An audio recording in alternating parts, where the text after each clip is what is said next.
6 fakta kemajuan proyek IKN hingga siap dipakai upacara tanggal 17 Agustus tahun ini.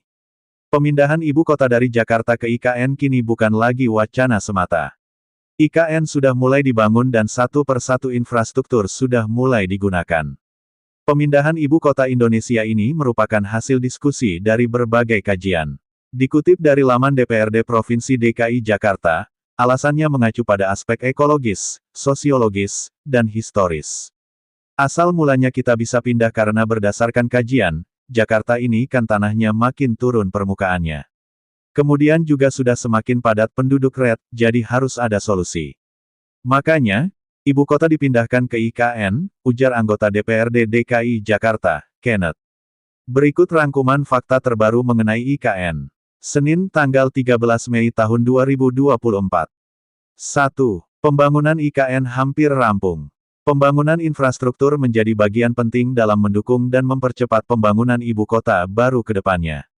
Targetnya, secara keseluruhan konstruksi infrastruktur dasar di IKN sudah mencapai 80% pada Agustus mendatang. 2. Upacara kemerdekaan di IKN. Menteri Koordinator Bidang Kemaritim dan Investasi, Menko Marves, Luhut Binsar Panjaitan berharap bahwa upacara tanggal 17 Agustus tahun ini bisa dilaksanakan di IKN. Kita berharap tanggal 17 Agustus nanti, upacara akan bisa dilakukan di sini, dan bukan hanya tol saja, tapi yang lain-lain saya kira sudah berjalan dengan baik. Seperti airport itu akan bisa didarati, dan bisa mengakomodasi 3 pesawat sampai tanggal 17 Agustus nanti. Tapi untuk semuanya nanti selesai kira-kira setahun lagi selesai, ujar Luhut. 3. Bandara VVIP IKN. Luhut mengungkap jika Bandara VVIP IKN siap beroperasi pada Agustus tahun 2024. Bandara VVIP IKN hanya mampu menampung 3 pesawat saja, sebab pengoperasian bandara tersebut masih cukup terbatas, sambil menunggu pengerjaan konstruksi rampung seluruhnya. 4.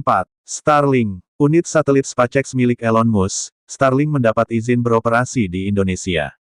Perusahaan ini akan melakukan uji coba di ibu kota negara IKN, Nusantara bulan ini dan peluncurannya diharapkan sesudahnya. Uji cobanya akan berlangsung selama seminggu. Starlink akan bekerja sama dengan penyedia akses jaringan lokal ketika beroperasi di Indonesia untuk mematuhi peraturan yang berlaku di Indonesia. 5.